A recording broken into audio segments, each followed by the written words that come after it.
वाहणारी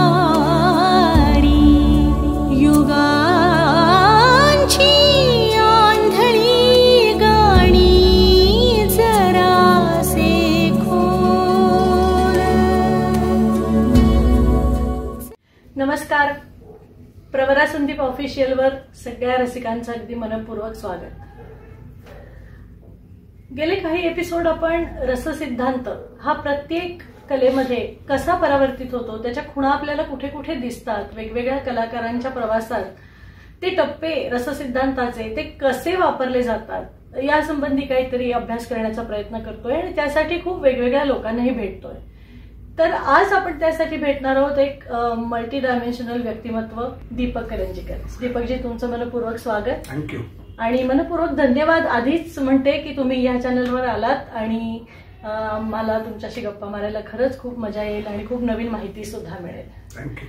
दीपकजींना आपण एक अभिनेते म्हणून ओळखतो, एक अतिशय विद्वान अर्थकारणी म्हणूनही ओळखतो, पण त्यांच्या व्यक्तिमत्वाचे अनेक पैलू जे आहेत ते आता माझी मैत्रीण अस्मिता पांडे तुम्हाला नीट विशद करून सांगेल.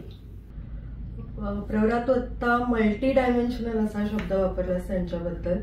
तर ग्रेसची कविता जशी कॅलिडोस्कोप मधून पाहावी आणि जशी ती वेगवेगळी आपल्याला दिसते, तसं हे कॅलिडोस्कोप सारखं व्यक्तिमत्व आहे.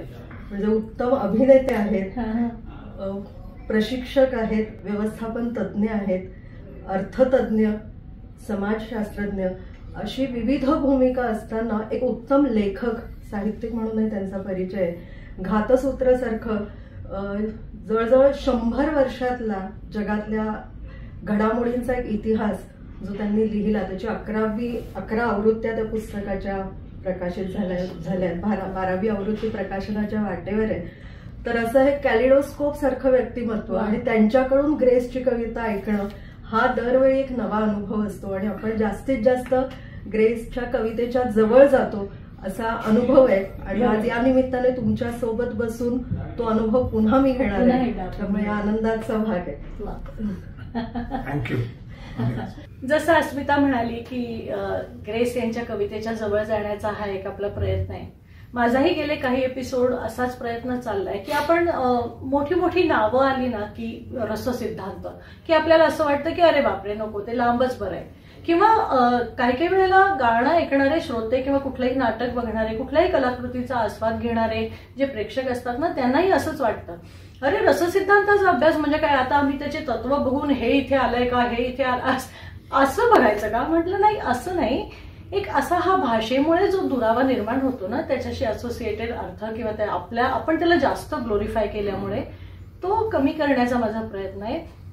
जसं रससिद्धांताबद्दलचा दुरावा कमी करण्याचा प्रयत्न आहे, नेमका तोच ग्रेसांशी असलेला दुरावा सुद्धा सर्वसामान्य रसिकांचा तोही कमी व्हावा आणि तुमच्याबरोबर त्या वाटेने आम्हीही ग्रेसांच्या कवितेपर्यंत पोहोचावं ही खूप इच्छा आहे. मला वाटतं कुठल्याही गोष्टीचं म्हणजे कुठल्याही समजा आपण कालव्याचं, नदीचं किंवा धरणाचं मर्म शोधतो तर ते झऱ्यात शोधायला लागतं. पाण्याचं उगमस्थान सगळ्यात महत्वाचं आहे, त्याच्यानंतर काय स्वरूप होईल तो कालौघाचा भाग आहे. त्यामुळे ग्रेसच्या कविता किंवा ग्रेस यांचे ललित निबंध किंवा ग्रेस यांचं बोलणं या सगळ्याचा अन्वयार्थ लावण्याआधी ग्रेस हे काय गारुड आहे ते समजून घ्यायला पाहिजे असं मला वाटतं. म्हणजे आपण रससिद्धांताकडे येऊ आणि मला असं वाटतं की माणूस कळला किंवा एक त्यातलं व्यक्तिमत्व कळलं त्याचे किंवा बाकी सगळे पेच सुटतात, सोपे होतात. जसं व्हॅन गॉगचं चित्र बघताना जेव्हा व्हॅन गॉग कळायला लागतो तेव्हा चित्र कळायला लागतं, किंवा पिकासो एकदा माणूस म्हणून कळला की त्याचे एक्सप्रेशन कळतं. कारण चित्र, कविता हे सगळे एक्सप्रेशन्स आहेत, ते अभिव्यक्ती आहे किंवा आविष्कार आहेत. त्याच्या मागची जी गाठ आहे ती जी झरा जसं म्हटली, ती एक मागची गाठ त्या व्यक्तिमत्वाची आहे. त्या पेचाकडे आपण पाहिलं पाहिजे. ग्रेस अत्यंत व्यामिश्र व्यक्तिमत्व आहे. म्हणजे जटिल असा लोक शब्द वापरतात. कविता दुर्बोध आहे त्यामुळे ग्रेस जटिल आहे असं नाही आहे, ते व्यामिश्र आहे. म्हणजे ग्रेसला रिलके पाठ आहे, ज्ञानेश्वरी पाठ आहे. ग्रेसना महानुभाव, सगळं महानुभावाचं निरूपण पाठ आहे चक्रधर स्वामींचं. तेच ग्रेस गालिब मनीषी उतरतात, मीर तकी मीरला कवटाळतात. तेच ग्रेस चेकावपर्यंत जातात. तेच ग्रेस पास्तरनाकच्या जिवागोबद्दल बोलतात, तेच ग्रेस जी. कुलकर्णींची आपली समांतर रेषा ठेवून आहेत. खानोलकर गेले तेव्हा ग्रेसांनी लिहिलं की घरभर मरणाचे पात्र सांडून जाई, पळभर वंश माझा कसा निर्वंश होई. त्यांच्याशी पण ते नातं सांभाळतात. त्याच वेळेला रॉय किणीकरांना सलाम करतात. म्हणजे एका अत्यंत मोठ्या पटावर वावरणारा 60 वर्षाच्या 70 वर्षाच्या आयुष्यातला हा माणूस आहे. आता ज्या माणसाच्या डोक्यात इतक्या गोष्टी एका वेळेला फिट बसलेल्या असतील, त्या माणसाचं एक जगणं, त्या माणसाचं एक्सप्रेशन, त्या माणसाचं ज्याचं आकलन ते सामान्य असूच शकत नाही ना. म्हणजे अत्तराचा जर थेंब असेल तो तुम्ही जर 1 लिटर पाण्यामध्ये स्प्रे म्हणून वापरलं तर त्याचं काही फार दिवस तो टिकणार नाही. ग्रेस असं कॉन्सन्ट्रेटेड अत्तर असल्यामुळे तो रेंगाळतो. त्या अत्तराचा वास जात नाही बघा शर्टावर मारलेल्या किंवा कपड्यांवर मारलेल्या, बरेच दिवस रेंगाळतो, तो वास रेंगाळतो. तसं ग्रेस रेंगाळत राहतात आणि कधीतरी तो तीव्र वास येतो, कधीतरी तीव्र त्याची अनुभूती येते. मग वाटतं अरे आपल्या लक्षात नाही आलं, हा एक आणखीन मुद्दा होता. त्यामुळे ग्रेस या माणसाशी माझा परिचय झाला हे माझं भाग्य आहे. त्या माणसाला भेटता आलं हे भाग्य आहे. 87 साली मी ग्रेसच्या मितवा आलं होतं. तेव्हा माझी मिसेस बाळणपणात मुंबईला होती आणि ते वेटिंग पिरियड जो असतो त्या तिथं वेटिंग पिरियड मलाही तिथेच बसून राहून काही काम नव्हतं. तर मितवा नावाचं ग्रेसचं पुस्तक मी चर्चबेल थोडं चाळलं होतं, आधी वाचलं नव्हतं. पण त्या 8 दिवसात म्हणजे माझ्या मुलीचा जन्म, बायकोचं बाळणपण, ग्रेसचं मितवा आणि ती सगळी डिसेंबरची मुंबईची हवा याचा एक कोलाज माझ्या मनात आयुष्यभर मरेपर्यंत राहील. ग्रेसचं मितवा वाचतं मी 17 वेळा ते पूर्ण केलं वाचून. आणि मला ते असं आपण एखादं भिंत ना एखादी, तर माझ्या लक्षात आलं हा कोण माणूस आहे, याचं काय करायचं. मग ते बाकी सगळं तपशील आपण मिळवतो. माणिक गोडगाटे, इंग्रजीचे प्रोफेसर, अमुक बिल त्या नागपूरच्या कॉलेजला वगैरे, ते सगळं कळतं. त्याचं काही मला ते त्या तपशिलाचं काही आपलं काही पण काही निवडणूक यादी बनवत नाही, त्यामुळे त्याचा काही अर्थ नाही. आपल्याला एक असं कळलं मग हा माणूस कधी भेटेल. मी 87 पासून त्यांना जवळपास मी भेटलो. मी साधारण भारतात आल्यानंतर, त्याच्या आधी एकदा फोनवर बोललो होतो, पण 2011 नंतर. तर 87 ते 2011 ही जवळपास 24 वर्ष होतात. या 24 वर्ष मी त्यांना भेटलो नाही, पण 24 वर्षात त्यांनी जे लिहिलं ते पाहिलं आणि माझ्या लक्षात असं आलं की कदाचित आपण जेव्हा भेटू तेव्हा आणखीन काही ऍड होणार नाही. कारण मला इतकं ते मी शोषून घेतला होता. एखादा कोरडा करायचा स्पंज आणि शोषून घ्यावा. आणि ग्रेस यांच्या व्यक्तिमत्वाचे अनेक विभ्रम आहेत. म्हणजे मी हे का थोडं विस्ताराने सांगतोय, कदाचित ते तुम्हाला असं होईल की ग्रेस बद्दल आपण काही बोलत नाही, आपण त्यांच्या कवितेबद्दल बोलतोय, पण ते बोलू आपण.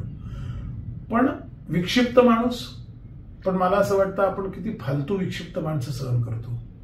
यांचं निदान आपल्या आयुष्यात योगदान तरी आहे. अनेक विक्षिप्त माणसं आपल्या अवतीभोवती फिरत असतात, आपण त्यांना 1-2 तास पण सहन करत असतो रोज. पण या माणसाचं योगदान आहे. एक अत्यंत आत्ममग्न माणूस, स्वतःमध्ये बुडलेला. त्यांचा परिचय करून देताना मी नेहमी असं म्हणतो की मला असं वाटतं की स्वतःत, स्वतःशी आणि स्वतःपाशी असलेला माणूस. आता हे तिन्ही वेगळं आहे. स्वतःत आहे म्हणजे तो कम्प्लीट संपृक्त इंटला आतमध्ये झिरपला गेलाय स्वतःमध्ये. मी त्यांच्या घरी मी एकदा गेलो होतो तेव्हा त्यांच्याकडे त्यांचा एक मर्लिन मंद्रोचा फोटो होता आणि बाकी सगळे त्यांचे फोटो होते. तर मी त्यांना म्हटलं काय असं. ते म्हणले मला माझी आठवण फार येते हो. आता हे स्वतःत असल्याचं लक्षण आहे. स्वतःशी म्हणजे काय, तर आपल्या जगण्याचं जे परिप्रेक्ष्य आहे त्याच्याशी अत्यंत प्रामाणिक आहे. ग्रेसने काहीतरी वेगळंच लिहिलं किंवा काहीतरी सोपीच पापड बिपडाची कविता लिहिली असं कधी घडणार नाही.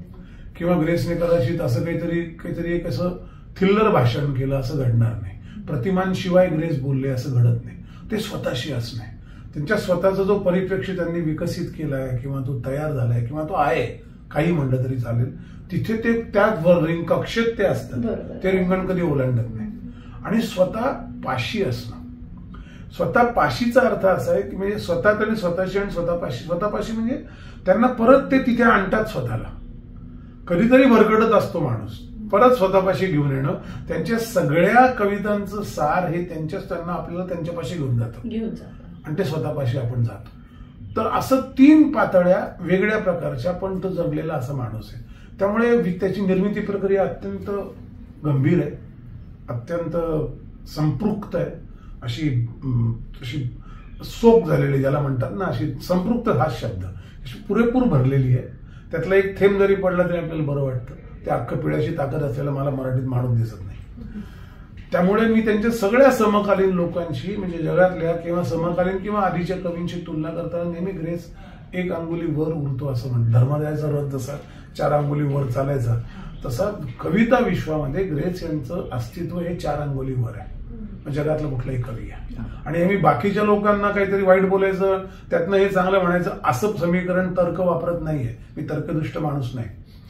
मी हे असं सांगतोय की त्या स्वतःच असं व्यक्तिमत्व आहे की ते खूपच वेगळं आहे आणि आयुष्यभर इतकं प्रामाणिक राहून कविता करणं शक्य नाही हो. इतकं आणि ते जगणं.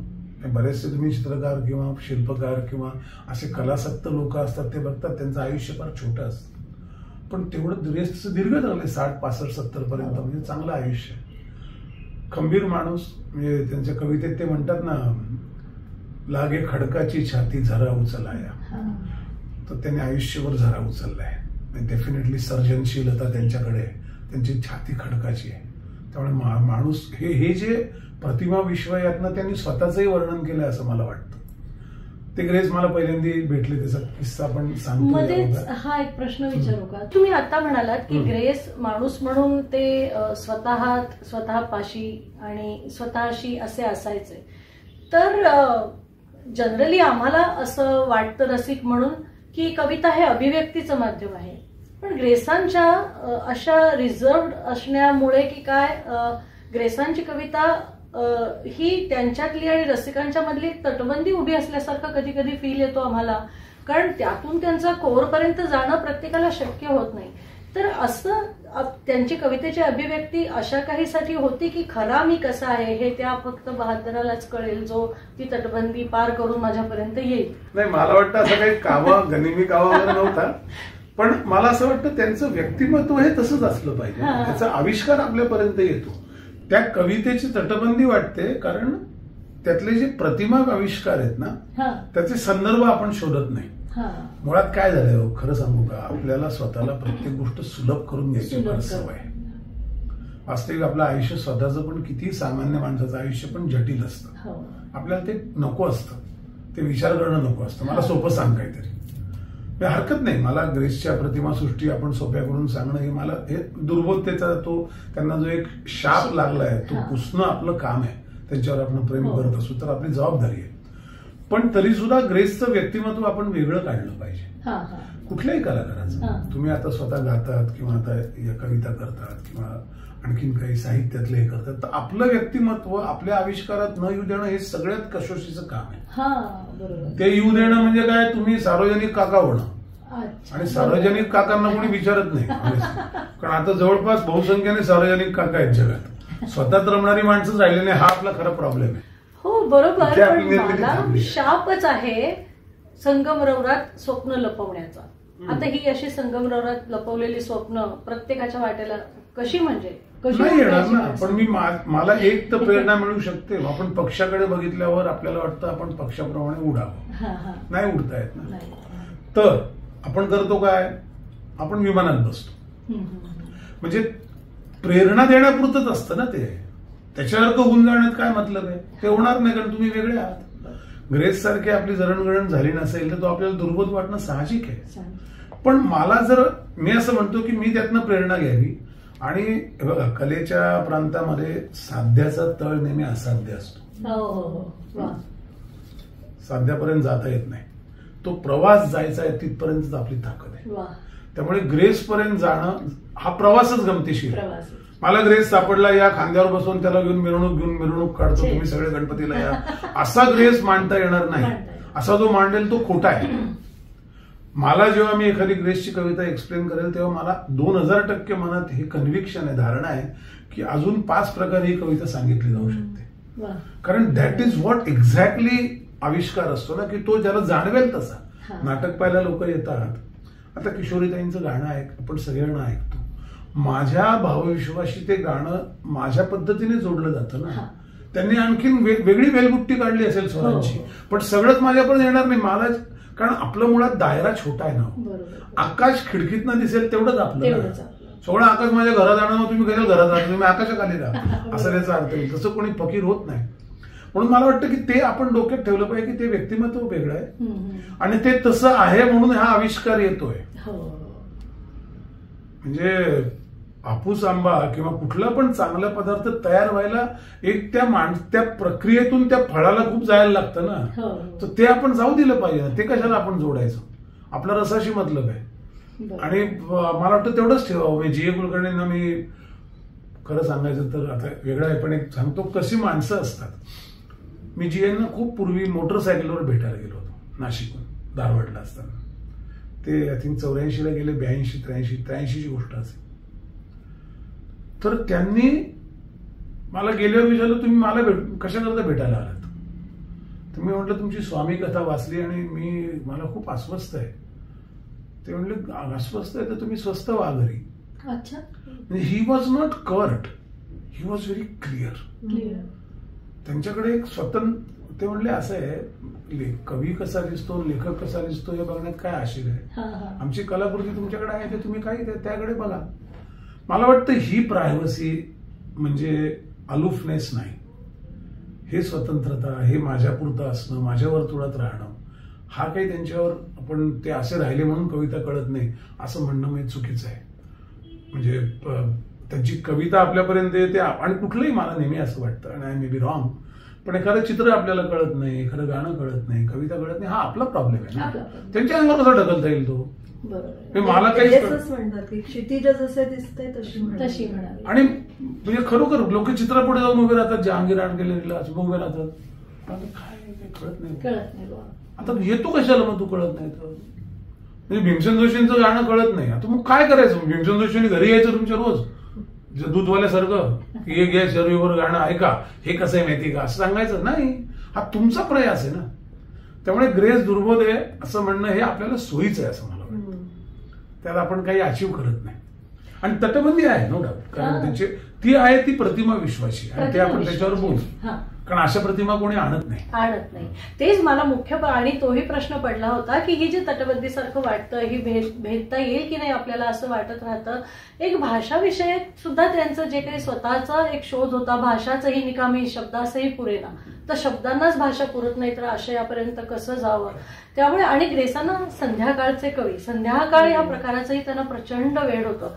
तर मला आणि संदीपला सुद्धा बऱ्याचदा हा प्रश्न मनात येतो की परा पश्यंती मध्यमा वैखरी ह्याच्यापैकी पश्यंती मध्यमा आणि वैखरी या वाणीच्या 3 प्रहरांमधले जे संधिकाल आहेत ते ग्रेस कसं जगत असतील हे मला प्रचंड मोठं कुतूहल आहे. हे खूपच छान तुम्ही त्याशी जोडलं. पण ग्रेसचे संध्याकाळचे 3 प्रहर आहेत. एक आहे कातर वेळ, एक आहे संध्याकाळीचे 3 आहे, एक कातर वेळ आहे, एक सांज वेळ आहे आणि एक संध्याकाळ आहे. संध्याकाळ हा कॅनव्हास आहे. सूर्य बुडला आणि चंद्र उगवला नाही किंवा रात्र झाली, अंधार पडला नाही, याच्यामधला जो ट्वायलाइट ज्याला इंग्रजीत म्हणतात ती अख्खी संध्याकाळ आहे. त्यातली तिथे एक घालमेलीची वेळ आहे त्या संध्याकाळी. पाखरं घरी आली आणि एखादं पाखरू राहूनच गेलं मागे, गाई घरी आली आणि एखादं वासरू मागेच राहून गेलं, आई घरी आलीच नाही, आई आली तर मुलगा पोचला नाही. मी मुद्दाम सोपं करून सांगतोय. कातर वेळ म्हणजे काय की तिथे अशी एक कंपनांची वेळ येते संध्याकाळीमध्ये ज्या वेळेला मन कातरत जाते ती, तेव्हा आपण उदास होतो. आता उदासी आहे वाईट का चांगला अशा अर्थाने नाही, पण मी एकटा होत जातो. मला असं वाटतं की मला माझीच सोबत आहे, कोणीच नाही. आणि तिसरी वेळ आहे ती सांज वेळ आहे. तेव्हा हळूहळू पूर्ण सावली रात्रीची पडत पडत सगळं अस्पष्ट धुसर होत गेलं. या 3 त्यांच्या संध्याकाळचे प्रहर आहेत आणि त्या वेळेला त्यामुळे ते साजण वेळ असं म्हणतात. आता तुम्ही परापश्यंती वैखरीचं म्हटलं तसंच आहे बघा. म्हणजे ते विभ्रम जे आहेत तर या त्यांचे एक्सप्रेशन त्यांचं कसं आहे, ही इज नॉट पातंजली किंवा कोणीतरी ना, त्यांनी त्यांच्या पद्धतीने संध्याकाळचे भाग केले. त्यामुळे ते असं म्हणतात की संध्याकाळी मी एकटा असलेला बरा. त्या कातर वेळी मला कोणाची गरज वाटत नाही, कोणी मला आनंद देऊ शकणार नाही, कोणी माझं सुख देऊ शकणार नाही, कोणी माझ्या मनावर फुंकर घालू शकणार नाही, कोणी माझं मन आणखी जखमी करू शकणार नाही. ते त्या अवस्थेला असं पोचलंय की मी तुटलेला आहे आणि म्हणून ती नंतर रात्र येते तेव्हा त्याला ते साजन वेळेकडे, त्या सगळ्याला साजन वेळा म्हणतात, तिकडे घेऊन जातात. म्हणजे असं म्हणतं की ह्या साजणाच्या वेळा आहे. आता साजण याचा अर्थ सूर्यास्त होण्याची वेळ आकाशपण आहे. साजण कोण असावा हा प्रत्येकाचा विषय आहे ना. प्रत्येकाला आपल्या प्रियकर प्रेयसीला भेटणारी साजन वेळ वाटू शकते, पण साजण, माझं साजण, मी जर फार मोठा प्रतिभेचा कवी आहे तर माझे साजण वेगळे आहेत ना. माझे साजण तुमच्यावर कसे असतील? माझं आकाश साजण आहे, रात्र होणारी डार्क हे माझं साजण आहे, झाडातली आकृत्या नष्ट होणे हे माझं साजण आहे. त्याला भेटतो मी. एखाद्या देवघरात दिवा लावला की दिवा लावल्यानंतर त्या श्लोक आरत्या आणि टाळ्या सोडून द्या, त्या दिव्याकडे पाहिल्यावरची शांतता लाभते, ती माझी साजण आहे. तर प्रत्येकाच्या साधन वेळा, म्हणून ग्रेसाला साधन वेळ म्हणतात. ते म्हणतात माझी साधन वेळ ही माझी वैयक्तिक बाब आहे. म्हणून ते जे उदाहरण तुम्ही आणि संदीप म्हणलात ना, ते खरोखर करेक्ट आहे. त्याचा तो ते शेवटी काय असतं, या सगळ्या गोष्टी कन्व्हर्ज होतात ना, हे सगळे एकच अर्थ असतात. ते फारच फॅसिनेटिंग आहे, खूप छान आहे. आणि मला वाटतं की त्यांची प्रसवण्याची वेळ आहे ती, हे पण सांगतो. म्हणजे ग्रेस संध्याकाळी जेवढे सर्जनशील असतील तेवढे दिवसाच्या कुठल्याही प्रहरात नसतील. म्हणजे दुपारच्या बद्दल ते जेव्हा लिहितात किंवा बोलायचे, आमच्याकडे यायचे, गप्पा मारायचे, तर दुपारची वेळ त्यांना अजिबात आवडायची नाही. खरं तर 10 मेचा जन्म आहे, म्हणजे उन्हाळ्यातल्या वैशाखातला जन्म आहे. वैशाख हा त्यांना कधी न आवडलेला किंवा वैशाखाने एक जखम केलेला ऋतू आहे. त्याचं कारण आहे त्यांच्या वैयक्तिक आयुष्यातली. त्यामुळे त्यांचं सगळी ओढ जी आहे ती संध्याकाळकडे, ज्या वेळेला हा गेला आणि ती येते याच्यामधली वेळ आहे. आता हा म्हणजे सूर्य असेल, ती म्हणजे रात्री असेल, किंवा हा म्हणजे श्वास असेल, तो म्हणजे निश्वास असेल, हा म्हणजे आणखीन काही आठवण असेल, तो म्हणजे विस्मरण असेल, ते काही असेल. तर त्या प्रतलांवर ते पाहिलं पाहिजे. म्हणजे सोपं नाही ना ते, आपण एकाच अर्थाने बघणं बरं नाही. म्हणून मला वाटतं की करेक्ट आहे. म्हणजे ते मला फार आवडलंय, पहिल्यांदा मी ऐकलं. Very nice comparison, very nice synonym असं म्हणता येईल. दीपकजी, काही वर्षांपूर्वी मला किशोरीताईंशी बोलण्याची संधी मिळाली होती आणि त्या एक वाक्य इतकं सुंदर बोलल्या आणि त्याच विचाराचा काउंटरपार्ट मला ग्रेसांच्याही बोलण्यात, त्यांच्या इंटरव्ह्यूज मधनं आढळला. ते म्हणजे असं की किशोरीताई म्हणायच्या की स्वर काव्य झालं पाहिजे. स्वर ह्या माध्यमाच्या मी इतकं आत उतरता आलं पाहिजे मला की मला जणू काही स्वराशिवाय दुसरी भाषाच येत नाही, असं माझं सिस्टीम मध्येच ते भिनलं पाहिजे आणि स्वर काव्य झालं पाहिजे. इथे ग्रेस म्हणतात की मी भाषेचा फापट पसारा तासत इतका खोल उतरायचा प्रयत्न करतो की माझा जो शब्द तिथे उमटेल तो संगीताभिमुख झाला पाहिजे. म्हणजे दोन वेगवेगळ्या क्षेत्रातल्या प्रतिभावंतांना, एका जी स्वरांच्या क्षेत्रात काम करते ती बाई म्हणते की माझं स्वर काव्य झालं पाहिजे आणि ग्रेस म्हणतात की माझा शब्द संगीताभिमुख झाला पाहिजे. तर हे थोडंसं उलगडून सांगा ना की काव्य म्हणजे. फार छान आठवण सांगितलं. मुळात ग्रेस आणि किशोरीताई हे एक अद्वैत आहे. आणि तुम्ही चर्चवेलमध्ये ग्रेसचं एक वाळूचं माहेर नावाचा लेख आहे, तो किशोरीताईंना लिहिलेलं पत्र आहे. तो तुम्ही वाचल्यावर तुम्हाला लक्षात येईल मी काय म्हणतोय. म्हणजे असे दोन प्रवासी असतात ना की एका रस्त्याला 2 रस्ते फुटतात आणि ते निघून जातात, पण मुळात त्यांचा सोर्स एक असतो. तसं मला वाटतं किशोरीताई आणि ग्रेसचे स्वरकाव्याचं ते अद्वैत आहे की एकच, मुळात एकच भाग आहे.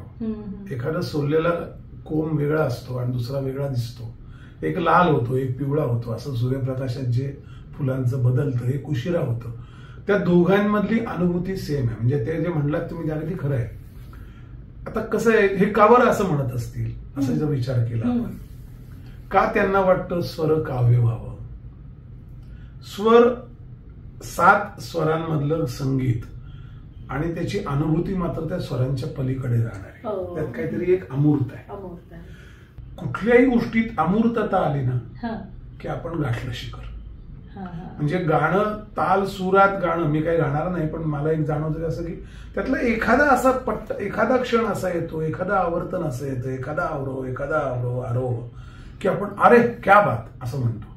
आता हे क्या बात जे असतं ते काही तारसुलात गाणं चाललंय म्हणून नाही म्हणत आपण.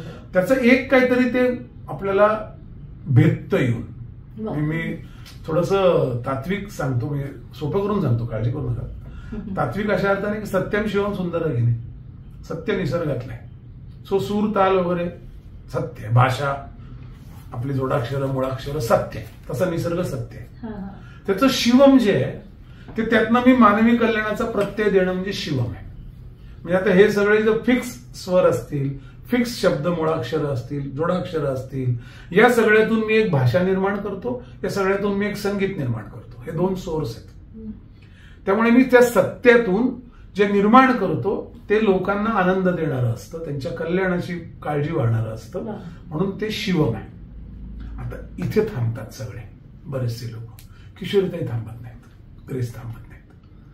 ते ही मानवी कल्याण वगैरे समाधानाची चौकट मोडून ते स्वतः त्याचा एक भाग होतात.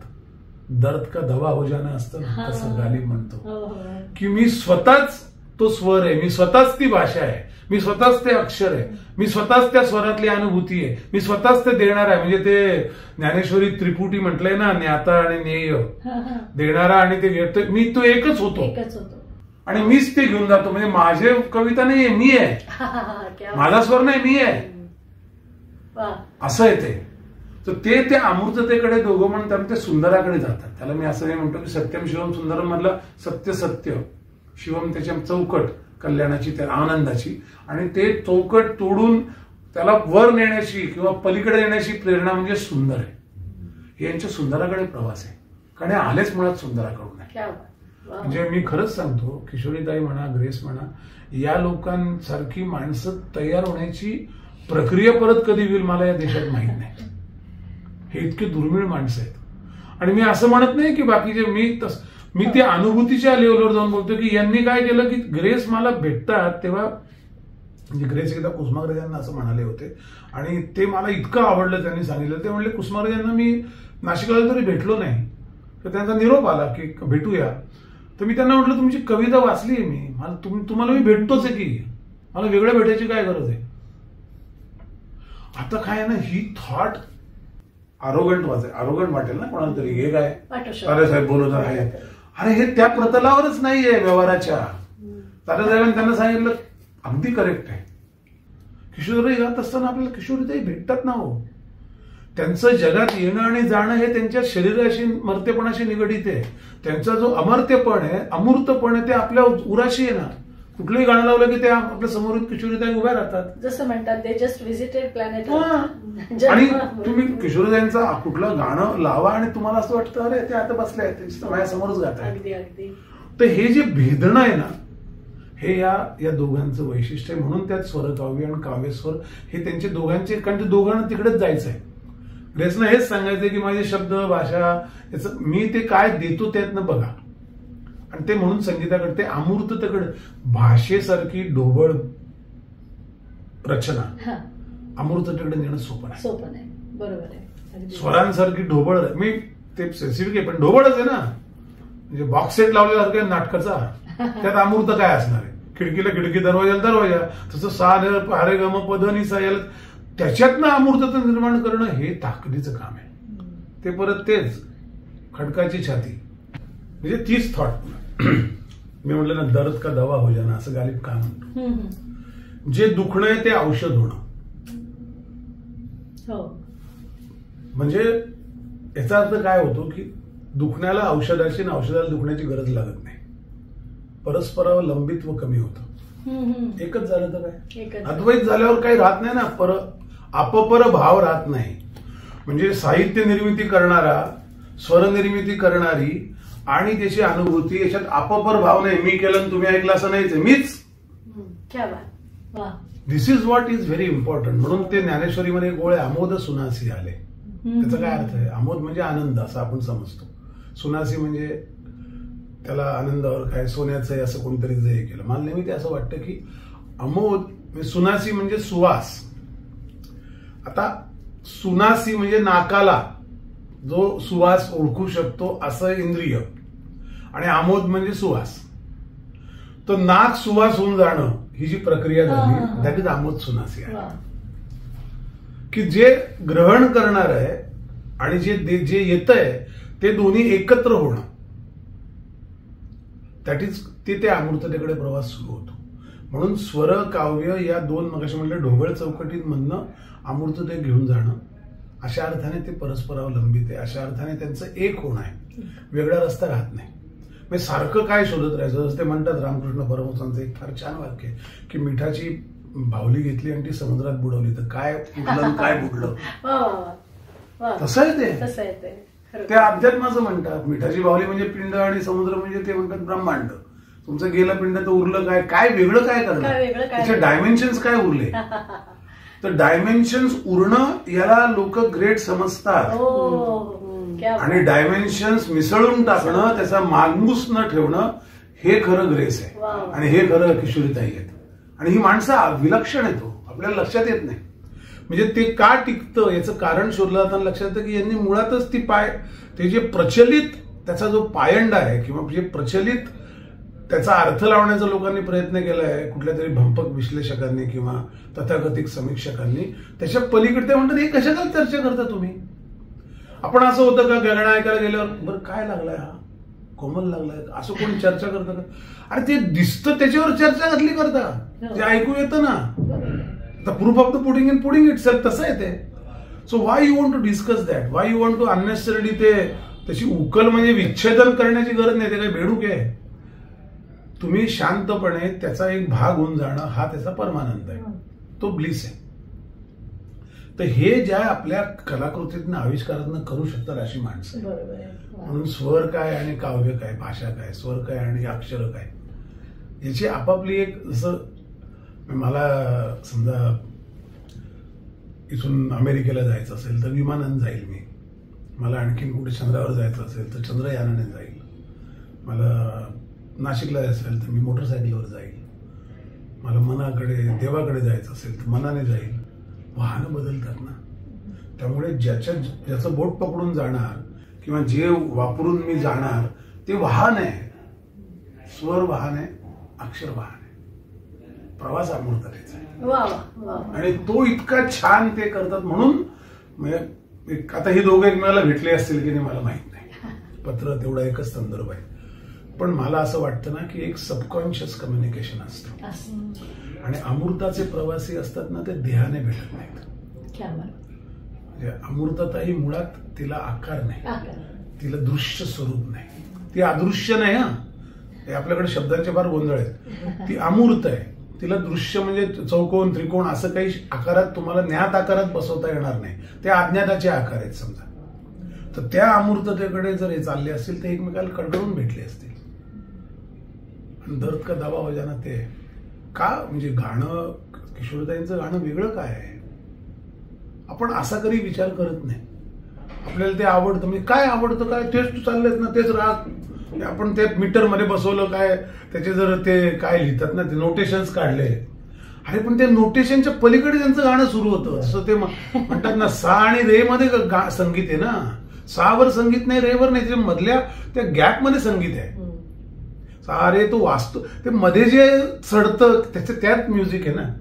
Music is between the notes not on the notes.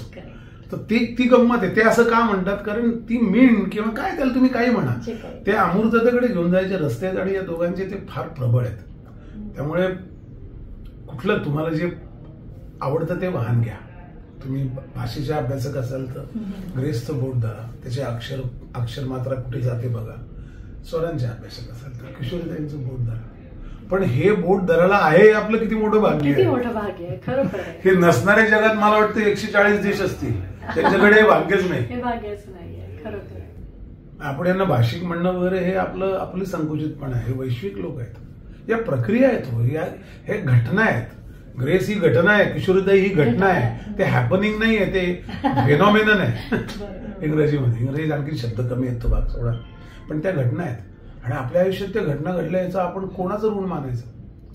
आता तुम्ही म्हणालात की अमृताकडचा हा प्रवास आहे याचं डिस्कशन वगैरे कशाला, अगदी बरोबर आहे कारण तो संवेदनेच्या पातळीवरची देवाणघेवाण ती आहे. पण इतके संवेदनशील जितके हे कलाकार होते तितके संवेदनशील रसिक असतील तेव्हा हा रस्ता सोपा असेल. पण ज्यांच्यासाठी तो रस्ता नाहीये सोपा त्यांच्यासाठी आपण थोडंसं डिस्कशनचा आधार घ्यावा मला वाटतं. कारण तो एक ओळखीचा रस्ता आहे की बाबा आपलं हा असं मार्गाने गेल्यावर ऍटलिस्ट मी त्या ग्रेसांच्या कवितेच्या किंवा ताईंच्या गाण्याच्या थोडी तरी जवळ पोहोचेल. आता हे जे आपण म्हणतो की अभिव्यक्ती आणि आस्वादक यांच्यामध्ये एक एकतांता येते आणि दोघं एकच होऊन जातात, तर ग्रेसांच्या कवितेच्या बाबतीत हा प्रवास कधीच सोपा नाहीये. कारण जो रससिद्धांत आपण ऐकतो ना की ये हृदयचे ते हृदय कसं गेलं कळलं नाही, इतकं सोपी कविता जिथे तिच्या वाटा आपल्या ओळखीच्या आहेत ऐकणाऱ्याच्या, तिथे तो प्रवास वेगळा होतो. पण ग्रेस, आता मी त्याचा हा पॅराग्राफ मुद्दाम वाचून दाखवते कारण शब्दांची चूक माझ्याकडनं व्हायला नको. तर भाषेचे विभाव अनुभव मी कसे वापरतो हे ह्याबद्दल त्यांनी लिहिलेलं आहे. आणि मग त्याच्या आधारे मला वाटतं आपण आणखी थोडे पुढे जाऊन त्यांच्या एखाद्या कलाकृतीचं रसग्रहण पण ऐकायचा प्रयत्न करू. तर रससिद्धांताशी संबंधित हे खूप आहे, म्हणून मला हे वाचावंसं वाटतंय की लौकिकातले समज, गैरसमज, संगती आणि सुसंगती यांचा पेच पवित्रा तार्किक हिरीमिरीने सोडवता येतो.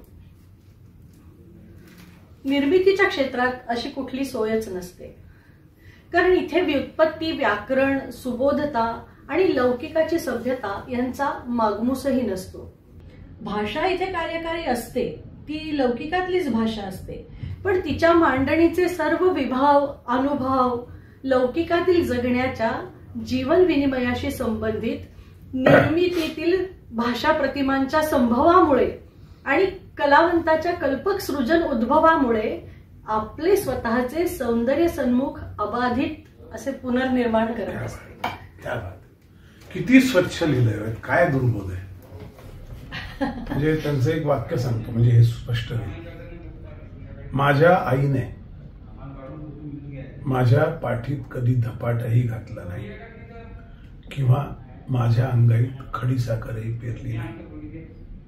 माझी आई माझ्याशी वागताना तिने मला कधी मारलं नाही धपाटा किंवा अंगाईत खडीसाखर पेरली नाही, खूप प्रेमही केलं नाही. पण केवळ अभिव्यक्तीची तरा बदलली म्हणून आई मुलाच्या त्या आदिम प्रेरणेचं पिसाट अधिष्ठान ढळत नाही. यात काय दुर्बोध आहे. अजून एक दृष्टांत सांग.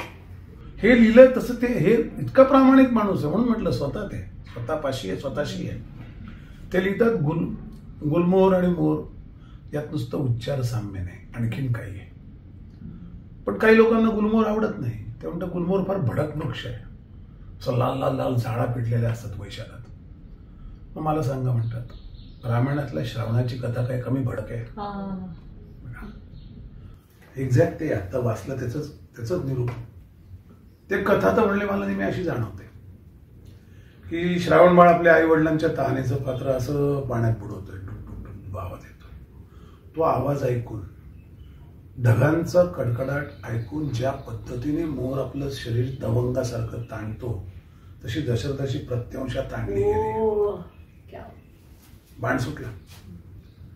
गुलमोहराचं कारंज श्रावणाच्या काळजात आणि पाऊस न आल्याने मोर जशी आपली पिसं फेकून देतो तशी श्रावणाच्या आंधळ्या वृद्ध माता पित्यांची हाक वातावरणात उतरली. आता मला सांगा, तुम्ही जे वाचलंय हे किती सोपं आहे का नाही. हा अवघड आहे. अवघड काय आहे. आता हा प्रॉब्लेम कुठे येतो माहितीये का. परत मी ते सांगतो की आपल्या अनुभूती घेण्याच्या आता मोटरसायकल ट्रिपला जातो आम्ही हिमालयात दरवर्षी. हिमालयात ऑक्सिजन कमी वगैरे असा काही विषय नाही. तुमचे लंग्स ते इनहेल करू शकत नाही, हा प्रॉब्लेम. तुम्ही कापूर घेऊन गेलात, कापूर हे केला, श्वास घेतला तर लंग एक्सपांड होतात, तुम्ही ऑक्सिजन घेऊ शकता. तिथे काय ऑक्सिजन इतका कमी नाही की आपल्याला आपली घेण्याची ॲबिलिटी कमी होते. सगळं दुखणं आयुष्याचं हे आपल्या क्षमतेवर आहे. मला आकाश कळत नाही, मला सावली कळत नाही, मला पक्षी कळत नाही, मला गाणं कळत नाही, मला चित्र कळत नाही, मला शिल्प कळत नाही, मला भाषा कळत नाही, मला विभ्रम कळत नाही, मला प्रतिमा कळत नाही. हा कोणाचा दोष. आईने जेवण बनवलं, मला चव घेता येत नाही, आईचा दोष. आपल्याकडे हा जो धंदा आहे ना की मला कळत नाही, म्हणजे जसं मी माझ्या पुस्तकाच्या संदर्भात नेहमी म्हणतो ना की दोन प्रकारचे लोक जगात असतात. एक असतात if I don't know what I don't know. I don't know what I don't know. जे मला माहित नाही ते माहित नाही. न्यूटन म्हणायचं किंवा हे समुद्राच्या किनाऱ्याच्या वाळू इतकं, एका वाळूच्या कणा इतकं माझं ज्ञान आहे, बाकी मला माहित नाही. दुसरी कॅटेगरी काय, if I don't know it doesn't exist. हो बरं. सगळा समाज आपलं या कॅटेगरीकडे चाललाय. मला कसं माहित नाही, अरे तू कोण, असं विचारलं पाहिजे खरं तर. त्यामुळे यांचं हे कळत नाही याचं मला नेहमी असं होतं की तुम्ही कळूनच नाही घेत. सी आपलं हे असताना कान किंवा डोळे यातला एक फरक सांगतो, म्हणजे तुमच्या लक्षात येईल आणखीन काय का कळत नाही ते पण सांगतो. उलगडा करायचा प्रयत्न करून सांगतो, म्हणजे मी काही अंतिम माझा शब्द नाही. सी डोळे लिनियर असतात.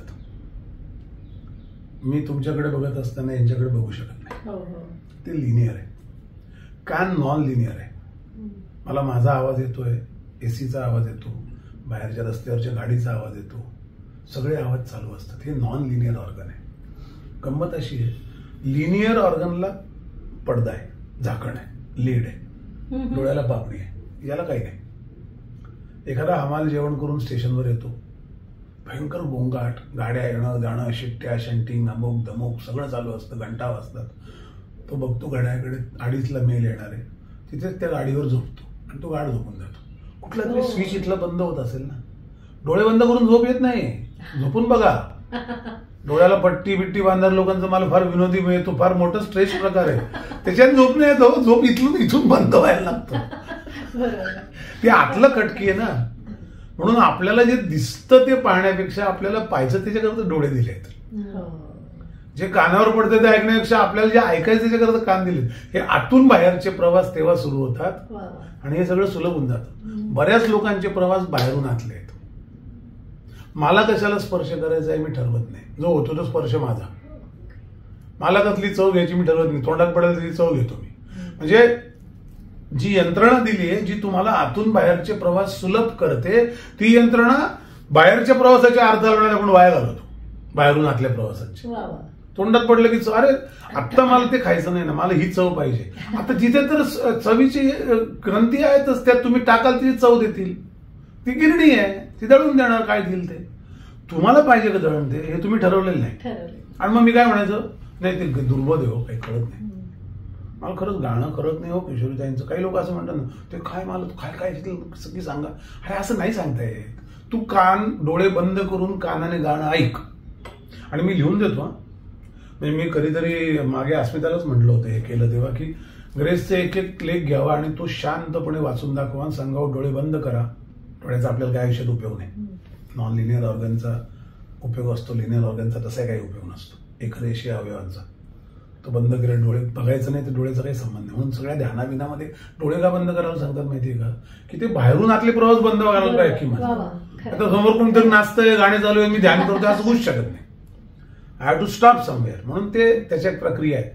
तर मी मागे असं म्हटलं होतं की एक त्यांचं आपण शांतपणे वाचून दाखवलं ना, त्या पद्धत शब्दावर पॉज घेत, त्या शब्दावर अधोरेखित करत सगळ्यांना सगळं कळेल. पण मला ते ऐकायचा पेशन्स पाहिजे. मला किशोरीताईंची गाणी ज्या बाईंनी आपल्या आयुष्याची सगळी 7 दशकं गाण्यात घालवली, त्यांचं तुम्ही 7 मिनिटंही गाणं ऐकणार नाही का? एवढं काय तुम्हाला माज आहे? ज्या माणसाने आयुष्य लिहिण्यात घालवलं त्या माणसाचं तुम्ही 2 मोळी पण वाचणार नाही आणि म्हणणार काय कळत नाही हो. अरे काही कळत नाही, तुम्ही काही करतच नाही तर कसं काय कळेल? तर तो तसा प्रवास आहे असं मला वाटतं. त्यामुळे हे मी मगाशी जे म्हटलं तुम्ही जे वाचलं त्याचं ते त्याविषयी किती प्रामाणिक आहे बघा. ते बरोबर त्या भाषेचे सगळे विभ्रम तुम्हाला उलगडून सांगतात. म्हणजे आता कुठलं मगाशी म्हणाली क्षितिज जसे दिसत तशी म्हणावी गाणी, गाय जशी अंबरते तसे व्याकुळ तसेच व्याकुळ. आता गायीच्या अंबरणात व्याकुळता आहे ना, म्हणून गाय अंबरली की तू त्याला चारा घालतो ना. या प्रतिक्षिप्त क्रिया आहे. हे हृदयचे ते हृदय. आणखीन काय सोपं उदाहरण देणार? ती ओरडते का काय? ती गोगी ओरड तोंडात लाकूड घाल असं कोणी म्हणत नाही. बंद कर आवाज तिचा, तिला चारा घाल. ती हंबरते ज्या पद्धतीने त्या पद्धतीने चारा घालणारी माणसं आहेत. की आता अंबरते वासराला म्हणून अंबरते, आता अंबरते दूध तडतडून आले ते काढून घ्या म्हणून अंबरते, आता अंबरते मला भूक लागली म्हणून अंबरते, आता अंबरते माझ्या पाठीवर हात फिरव म्हणून अंबरते. हे समजून घेणारे अडाणी गवळी आहेत, अडाणी माणसं आहेत गाय सांभाळणारी. ते हृदयचं ते हृदय नाही. त्याची काय भाषा आहे? ते काय त्यांना कसं काय हो ते म्हणतात कसं काय, म्हणजे कळलं होतं कसं काय काय त्यांना विचारा. कारण संवेदनेच्या पातळीवर कनेक्टेड असणं हे ज्यांना जमतं त्यांना लक्षात ठेवा. निवान्सवर जगतो आपण. आणि आपली दुसरी एक ट्रॅजेडी अशी की आपल्याला जे बोललं ते ऐकू येत नाही. समजा आता मी असं म्हटलं किती वाजले, तुम्हाला काय ऐकू येईल? मला बहुतेक जायची घाई. ही ट्रॅजेडी आहे. What is said is not heard. Human लाईफची ट्रॅजेडी आहे. वा. कारण आपण रिॲक्शनरी जगतो म्हणून. हम्म. आपण तेवढ्याच परिप्रेक्षात घेतलं पाहिजे सगळं. आणि आपण गायचं ऐकलं ना, 4 दिवस बसून ऐकलं की तुम्हाला एक कळेल. 4 दिवस ऐकलं की यावेळेला वेगळी अंबरते, त्यावेळेला वेगळी अंबरते. लोक बोलतात ना, कुत्र्यांशी बोलतात, मांजरांशी बोलतात, थोरो झाडांशी बोलायचा. मी ते वार्डेनला गेलो होतो, त्याने ते लिहून ठेवलंय की तो असं झाडांना हात लावायचा आणि म्हणायचा मी 1 तासभर जरा फिरून येतो, घाबरू नकोस. लोक म्हणायचे हा वेळ डोक्यावर परिणाम झालाय. असं थोडीच आहे. ते कनेक्ट आहे ना. आपल्या घरात पण आपल्या रिलेशनमध्ये कनेक्ट असतो. आपण ते न्यूअन्स बधीर करण्याच्या जीवन पद्धतीत गेलोय. दॅट इज अ प्रॉब्लेम असं मला वाटतं. आणि आपल्याला रसिक म्हणून घडायचं असेल तर ते स्वतःमध्ये असणं, कलाकार असेल, म्हणजे मी लेखक असेल. अगदी बरोबर आहे. मी सांगतो काय की हे करताय तुम्ही चांगलं काय. हे बघा, जगातले 90% माणसं ही पोटार्थी आहेत. खरं त्यातले 20% माणसांनाच पोटाची चिंता आहे. त्यातले 40% माणसांचं पोट भरलेलं आहे पण त्यांना अजून हवं आहे. त्यामुळे निदान ज्याचं पोट भरलंय, ज्याला गरजेपुरतं मिळालंय, त्याने उरलेलं आयुष्य सृजनशीलतेच्या शोधाकडे घालवलं पाहिजे. गाणं समजून घेऊया, कविता समजून घेऊया, भाषा समजून घेऊया, चित्र समजून घेऊया. माणूस म्हणून जन्माला आलो ना, कुत्रा म्हणून तर नाही आलो, जनावर म्हणून तर त्यांनाही कळतो. नाही काही कापाला बकरी म्हणून कसायला कापण्याकरता आपण जन्माला नाही आलो ना. आपण आपलं सगळं घेऊन आलो ना, मन, बुद्धी, जड जीव, मन, चित्त, हे 4 गोष्टी घेऊन आलो.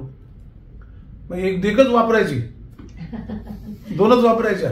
भयभूक काय ते म्हणतात ना, भयभूक, मैथून काय ते निद्रा, मैथून, या 4 गोष्टींवर राहायचं. मग काय वापरलं तुम्ही, तुम्हाला हे कळलं पाहिजे. म्हणून हे फार महत्वाचं आहे की सृजनशीलतेचे शोध घेतले पाहिजे.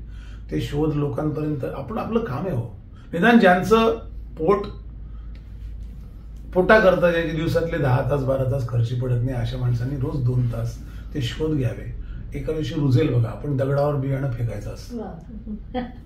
दगड एसूस केला तर काय, कुठून कोण बियाणं कोण उगवेल, आपण करत राहायचं. लोकांना पटेल ना पटेल, पण एक दिवस ते रुजेल. कारण हे प्रयत्न करायला लागतात. सो मी फार म्हणजे मला आनंद आहे की प्रवरा आणि संदीप तुम्ही हे सृजनशीलतेचे शोध घेत आहेत. तुम्हाला हे करायची गरज नाही. हा तुमचा व्यवसाय नाही आणि व्यवसाय म्हणून ते होणार पण नाही. कारण व्यवसाय आले की वस्तू आली, वस्तू आली की प्राइस टॅग आला, प्राइस टॅग आला की कंपॅरिझन आली, कंपॅरिझन आली की कॉम्पिटिशन आली, कॉम्पिटिशन आलं की हेतू संपला.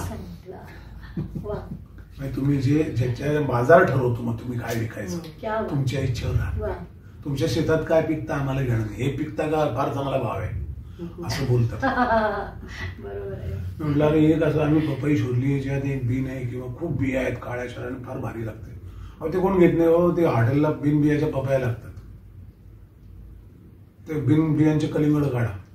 कारण हे कारण नसताना आपण त्याच्यावर अत्याचार करतोय. कारण मार्केट डिमांड्स, मार्केटमध्ये जायचं नाही सर.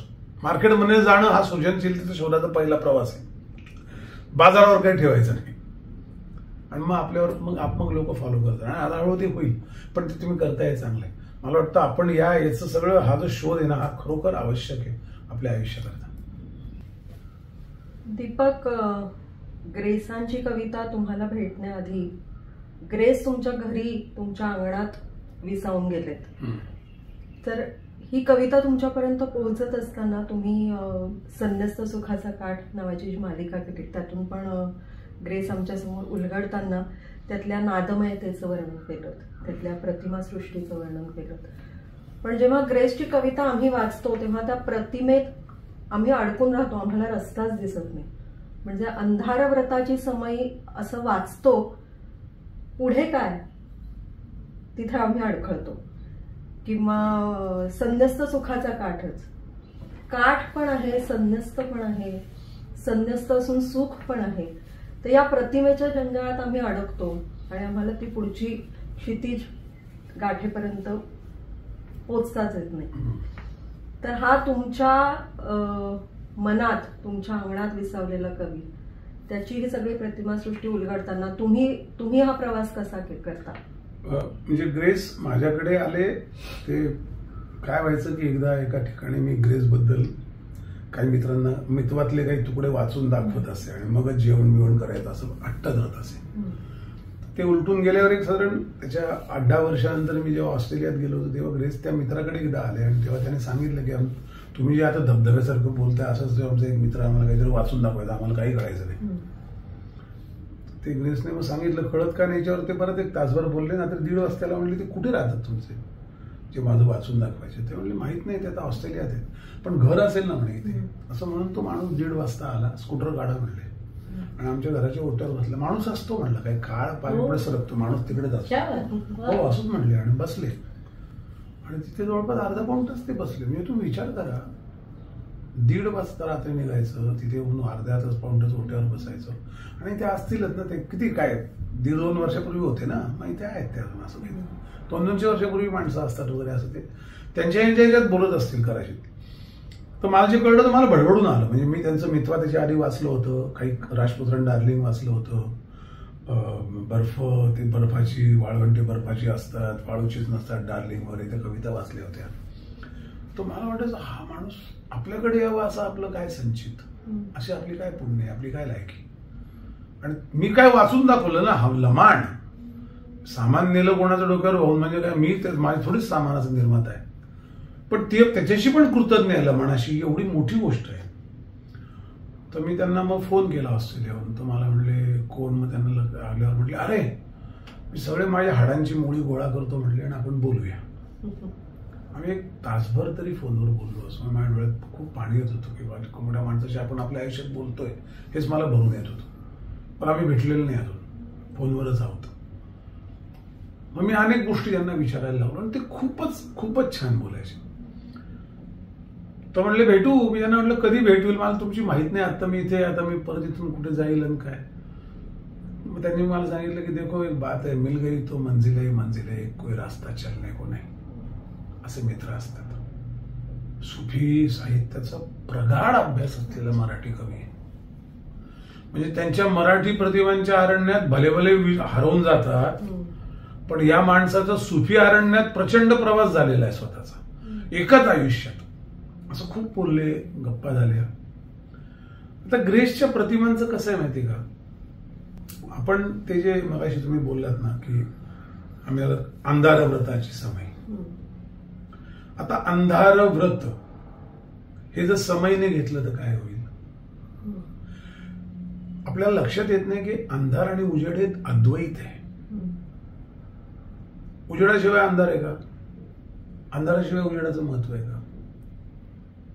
हे परस्परावलंबित आहे. मगाशी म्हणलो तसंच, उजेडाशिवाय अंधार कसा डिस्क्राईब करणार. समयशिवाय प्रकाश, समय प्रकाश दिले तेव्हा अंधार हटतो ना. सो हे एकमेकाच्या शी अवलंबित, परस्परावलंबित अशा गोष्टी आहेत. त्यामुळे अंधार व्रताची समय, अंधार व्रत दूर लोटण्याची समय घेऊन मी फिरतो असा एक अर्थ होऊ शकतो. किंवा अंधार आणि समय हे एक अद्वैत आहे असा अर्थ होऊ शकतो. आपल्याला ते समजून घेतलं पाहिजे ना की अरे हे काय अंधार होतं, असं कुठं असतं का, गरमागरम आईस्क्रीम असं म्हणल्यावर असं वाटू शकतं. अरे हो, पण गरमागरम आईस्क्रीम मिळतं हल्ली चुलीवरचं. नाही, तो तर पुढचा भाग झाला, ते वितळतं थंड आणि गरम. पण ते थंड कारण गरम आहे म्हणून थंड वाटतं, थंड आहे म्हणून गरम वाटतं. विरोधातलं हा त्याचं एक अद्वैत आहे ना. अंधार नसतं तर समय कोण लावली असती, समय लावली नसती तर अंधार कसा दूर गेला असता. त्यामुळे त्यांच्या त्या सगळ्या संन्यस्त सुख आहे ना. तुमच्या डोक्यात संन्यस्ताचा अर्थ सगळ्यांकडे अंगाला राग पासून जाणं आहे, पण मी कोणावर डिपेंडंट नाही, मी संन्यस्त अवस्थेत, ते माझं सुख आहे. तुम्ही एकही संत बघा, महाराष्ट्रातले गाडगे महाराज बघा, गजानन महाराज बघा, साईबाबा बघा, ते संन्यस्त आहेत ना. ते काही दुःखी गळे काढत बसले का, काही व्हायलिन वाजवत आहे, भयंकर वाईट जग चाललंय वगैरे नाही. ते त्या अवस्थेत, त्या आनंदात आहे. बरेचशा महाराजांचे किंवा महाराज म्हणण्यापेक्षा अशा पुरुषांचे आनंद असतो ना. कारण आनंद ही अवस्था आहे, तिला विरुद्धार्थी शब्द नाही. शोधून काढा. दुःख आनंदाचा विरुद्ध असतो, सुखाचा विरुद्ध शब्द आहे. आनंद ही अवस्था आहे, तिला विरुद्धार्थी शब्द नाही. It's a state. म्हणून ते नावाशी जोडतात की कारण मी त्या सुखात आहे, संन्यस्ताच्या. संन्यस्त आणि संसारी असणं या अवस्था आहे, अवस्था नाही आहेत, या घटना आहेत. सुख काय, संन्यस्त माणसाला सांसारिक सुख नाही वगैरे हे जे आपण बायफर्केशन केलंय ना हे फार विचित्र आहे. संन्यस्त माणूस सुखी नाही असं कसं काय तुम्ही म्हणता? मग त्या काठावर जाऊन बघा. म्हणून संन्यस्त सुखाचा काठ असं आपण नाव द्यायला म्हणलं ना त्याला, की त्या काठावर आपण हे जे संन्यस्त राहणं आहे, सगळं जग जगून पाऱ्यासारखं न टच अनटचेबल राहणं, सगळ्यांशी मिसळून पण आपलं स्वतःचं वेगळं अस्तित्व ठेवणं, आपल्या मार्गाशी स्वतःशी स्वतःपाशी आणि स्वतःत राहणं, ही जी प्रक्रिया आहे ही त्या काठावर आपल्याला अनुभवायला मिळेल. म्हणून संन्यस्त सुखाचा काठ अशी मर्यादा केली. त्या काठावर जाऊन बसा, मग तुम्हाला कळेल हे सुख आहे का काय. तिथे गेलात तर दिसेल ना. मी माझ्या फ्लॅटमधनं बाहेर पडणार नाही, मला खरोखर सांगतो निलगिरीचा वास दार्जिलिंगचा आला पाहिजे. अरे कसं येईल? कसं काय? हे काय हे का? तुम्ही काय परमेश्वर आहात की तुम्हाला कुठूनही कुठे संचार करता येतो? तुम्ही तिथे जा असं आपण म्हणून ते म्हणलो. ऍक्च्युअली ते पुस्तक बघू, तुम्ही हे वाचलं की तुम्हाला मी जे म्हणतो त्याच्या प्रतिमांची गंमत लक्षात येईल. आणि कसं आहे माहिती का, मला नेहमी असं वाटतं की यातलं नाही बोलणार काही गोष्टी समजा, पण मी असं म्हणतो पहिली पायरी म्हणजे जे कोणी हे बघतील त्यांच्याकरता आपण नम्रतापूर्वक सांगतो की एकदा हे तुम्ही वाचा हो शांतपणे बसून. 100% त्यात बसून वाचा. तुम्हाला अर्थ नाही कळला तर मला सांगा, तो कळणारच. तो फोन इकडे ठेव, ते रेडिओ बंद कर, तो टीव्ही लाव, काय केलं स्वयंपाक असं म्हणून तो वाचलं तर काय कळणार आहे तुम्हाला? इतकं बायफर्गेटेड जगणं झालंय की त्यामुळे आपण कॉन्सन्ट्रेशन पुढचाच भाग आहे. निदान एक गोष्ट एकाग्रपणे करत नाही. यातला एक लेख आहे, त्यातल्या प्रतिमा बघा. यात्रा, शिबानी आणि शिवालय. क्षणाक्षणाला नव्हे परंतु प्रहरा प्रहराला पार्श्वभूमीचा आधार आपली जागा बदलतोय असं वाटायचं. तुम्ही कुठे जंगलात जर गेलात, एखाद्या अरण्यात गेलात, तर सकाळी जे अरण्य असतं ते दुपारी नसतं.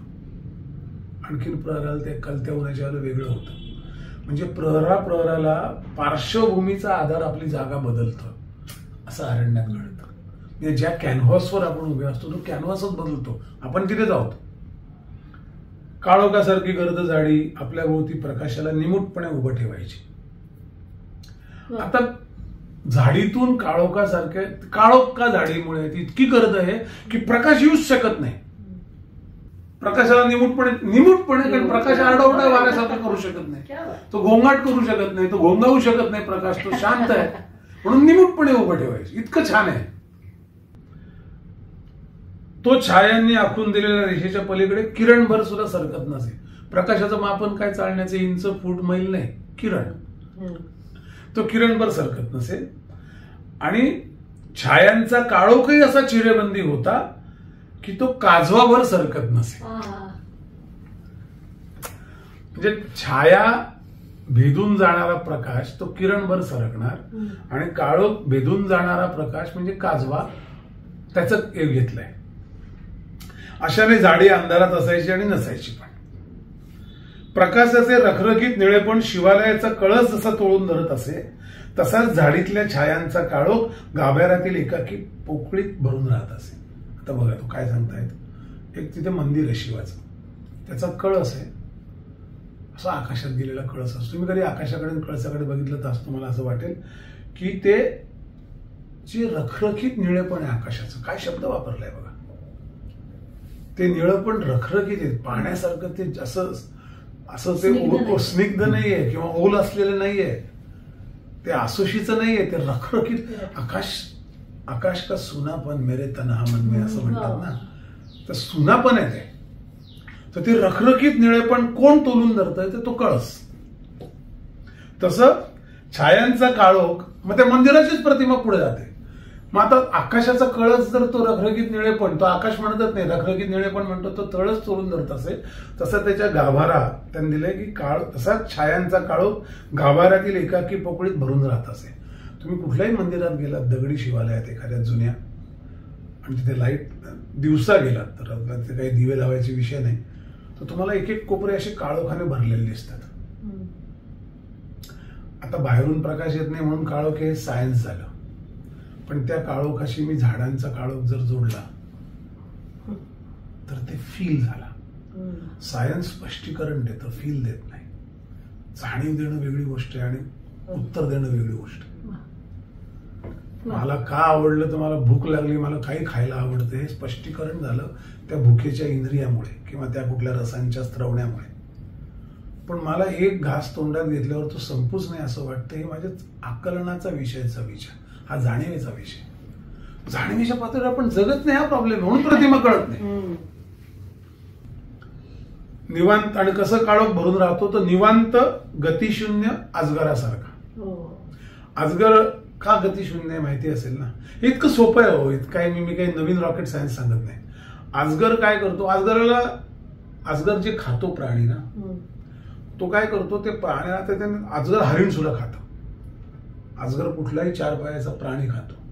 तो प्राणी जेव्हा तो गिळतो ना तेव्हा तो वेटोळे जेव्हा घालतो, असे ताकदीने वेटोळे घालतो की कटकट कटकट त्याची हाडं तुटतात मध्ये, कारण त्याला काही दात नाही चावत बसायला. आणि मग तसा तो एकदा कटकट कटकट तुटला की त्याच्या शरीरातले जो काही पाचक रस असेल तो जाऊन त्याच्यामधून त्याचे केमिकल रिएक्शन सुरू होतात. तो तसा तासन तास 9.5 तास पडतो अजगर प्राणी खाल्ल्यावर. आता गतिशून्य अजगरासारखा निवांत आणखीन एक डायमेन्शन आहे. तो काळोख निवांत आहे, त्याला काही घाई नाही, वारा नाही. तो शिवाय तो अजगरासारखा आहे म्हणजे त्या काळोखात काय काय असं तुटलं की नाही. Another very nice. हे काय तुम्हाला सुचायला लागतं ना, वाचलं ना की सुचतं. काय आम्ही करणार नाही, आम्हाला अक्कल पाहिजे असं काही होत नाही. शिवालयाचे पाषाण कुठल्या रंगाचे होते मला सांगता येणार नाही. संध्याकाळच्या मेघांच्या रंगवेली मात्र त्यांच्या देहावर झुळझुळत असाव्यात. म्हणजे त्यांचा रंग मला कळला नाही, पण संध्याकाळ झाली की संध्याकाळी वेगळा रंग होतो. तांबूस ऊन होतं, सकाळी भगवं असतं, केशरी असतं, दुपारी रखरखीत असतं, टवटवीत टसटशीत ऊन असतं. हे सगळे जे विभ्रम आहेत ते रंगवेली आहेत ना दिवसभरातल्या उन्हाच्या, त्या पाषाणावर पडत. त्यामुळे त्याचे रंग काही मला माहित नाही, पण ज्या रंगवेलीचा असेल तो रंग. हा रंग संभ्रम मला काही पुसता आला नाही. आणि याला कारण शिबानीचे डोळे. बघा कसं येतं. आता आपण इथे थांबतो म्हणतो हे काय मध्येच काढलं शिबानी. आपली वाचायची पद्धत कशी असते, मग तो कसं आपली वाचायची पद्धत कशी असते. तो घरी आला, तिने विचारलं चहा प्यायचा का. तो म्हणला आत्ता नको चहा, आत्ताच प्यायलो, काहीतरी खाऊन घे, मग पाणी देते, मग तो पाणी प्यायला. ही कथेचा आपला प्रवास आहे, इतका बालिश, बाळबोध आणि पोरकट. आपल्याला हे सगळं करताना तिला जाणवलं तो वेगळ्या मूडमध्ये, हे लिहावंसं वाटत नाही. तिला जाणवलं की तो घरी आलाय पण मनाने घरी आलेलं नाही, हे जाणवत नाही. त्याला जाणवतं की ही तत्परतेने उभी आहे, हिलाही किती श्रम होत असतील त्याला जाणवत असेल, हे आपल्याला कथाकार सांगत नाही. तो घटना सांगतो. हे सगळे जे आहेत ना हे वार्ताहर झाले कथाकार. ते घटना लिहितात, त्यांना कथा कळ ही कथा आहे. तर शिवानी डोळे आल्यावर आपण थांबणार. मग ते पुढे सांगतात झाडी आणि शिवालयाच्या मध्ये नदी आहे, तिची आठवण मला नाही असं म्हणता येणार नाही.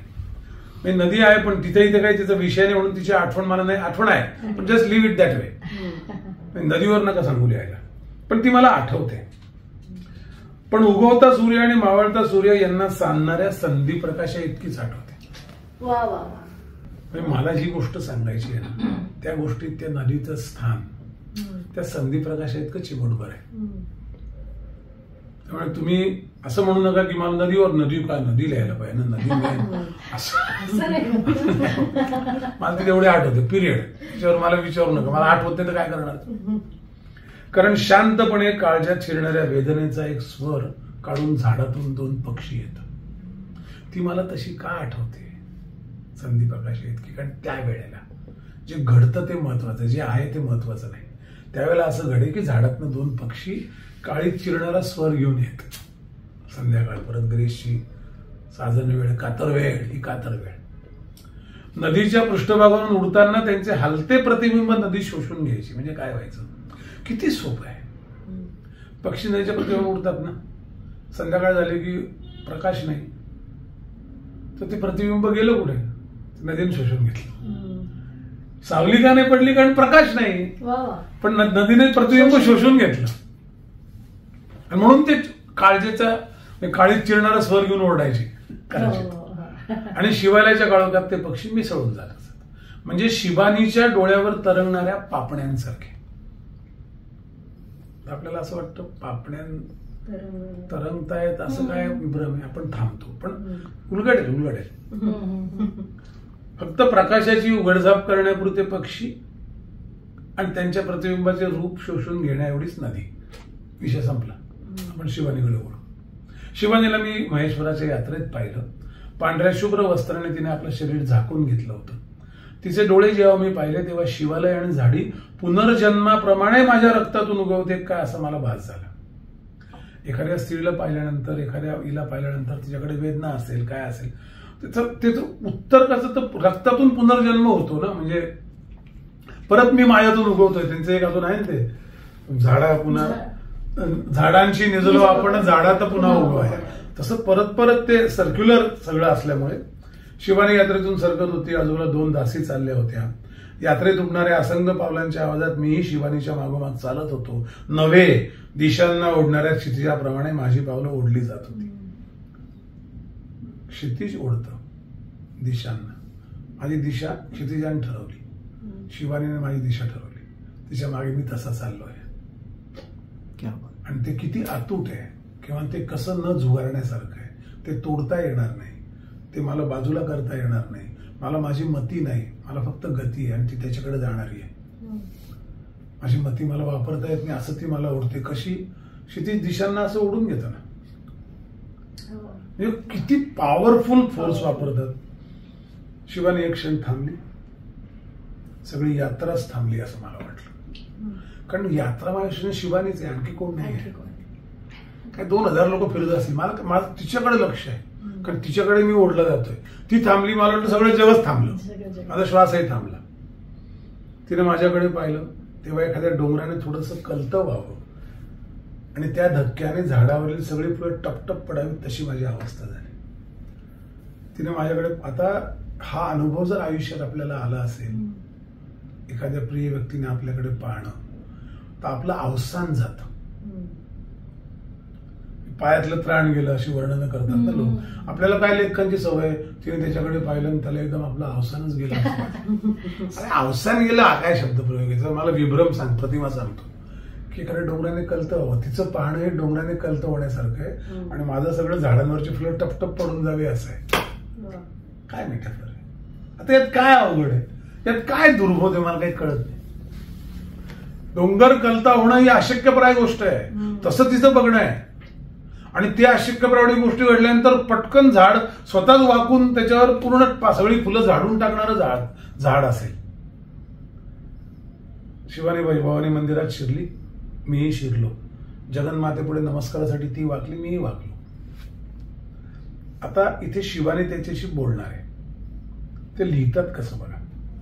आता ही दोघं बसली आहेत मंदिरात, वाकली आहे, प्रार्थनेच्या अवस्थेत बसली आहेत. मला कुठल्याही पुरुषाशी बोलता येणार नाही. महालाच्या पश्चिमेला तांबडा मिनार आहे, त्यावरील निळा दिवा जळू लागेल त्यावेळी मी बाहेर येईन. शिवालयात पोचेन तेव्हा चंद्रोदय झालेला असेल, तिथे या. हे ती बोलली. याला ऐकू आलं, जाणवलं, काय वाटेल ते असेल. पण तिचं वर्णन ग्रेस कसं करतात? प्रार्थनांच्या अक्षरात शिवानीने माझ्यासाठी जास्तीत शब्द ठेवून दिले.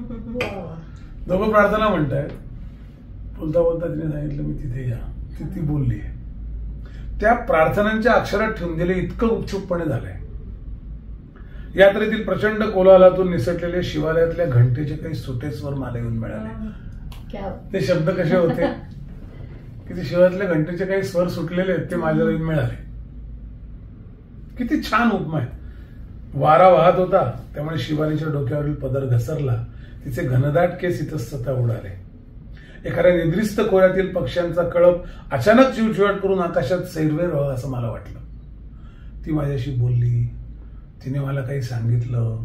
ती घंटेचे स्वर येऊन मिळाले. तो वारा वाहत असतो त्यावेळेला जसं तिचे केस, अचानक तिचे केस सगळे इतस्ततः पसरले. हे सगळं मिळून मला ते तसं जाणवलंय. तिचं बोलणं इतक्या प्रतिमात नाही येतं.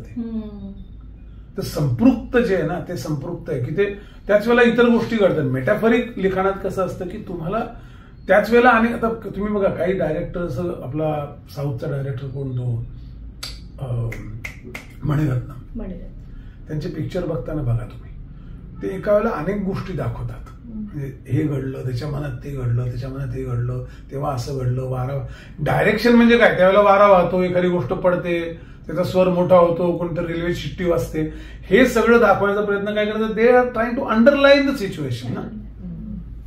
चित्र करतं ते, शब्द करतं, ग्रेस शब्दात न उभं करतो, ही फार मोठी ताकद आहे. चित्राला तरी आपली एक भाषा आहे, शब्दांना तर किती शब्द लिहायला लागतात. पण लोक म्हणतील कसं काय घंटेचे स्वर येऊन मिळाले, कसं काय पक्ष्यांचा कळ कुठून उडाला, तो देवळात बसलाय, दरीत कुठून उडाला. अरे प्रतिमांचं अरण्य असंच आहे. तुम्ही आपलं मन, आत्ता आपण इथे बसून बोलतोय, आत्ता मी 3दा मुंबईला जाऊन आलो, तुम्हाला कळलं का? कारण मला बोलता बोलता अचानक आठवलं की एक माझं काम होतं आज, त्याला फोन करायचा राहिला, तो कुठे असेल, घरी नसेल बहुतेक, असं मी जाऊन विचार करून आलोय बोलताना. मन असा प्रवास करत, मग त्याचं काय जाणार नाही दरीमध्ये पक्षी उडताना तिथे. मनाचे प्रवास आला गेला मनोगती म्हणतात रामदास. मनाशी टाकिले मागे गतीशी तुलना नसे. मनाची स्पीड फार आहे. आत्ता मी अमेरिकेत जाऊन येऊ शकतो माझ्या नातवाकडे 2 मिनिटात. तसा वेगच नाही काही वाहन घेऊन जायचं. ती आली ठरल्याप्रमाणे. चंद्राचे किरण तिच्या डोळ्यात उतरले. तिने झाडीकडे दृष्टी टाकली आणि नदीच्या पृष्ठभागावर डोळे एकता तिच्या ओठावर किंचित हसू अवतरले. आता मी तिथे गाभाऱ्यातील खांद्याला टेकून बसलो होतो, कारण तिथे मला तिने बोलवलं होतं. आता हे सरळ सरळ वाक्य, ती माझ्यासमोर येऊन बसली. मग इथे ग्रेस परत येतो, कशी एका पाझरत्या शिल्पासारखी.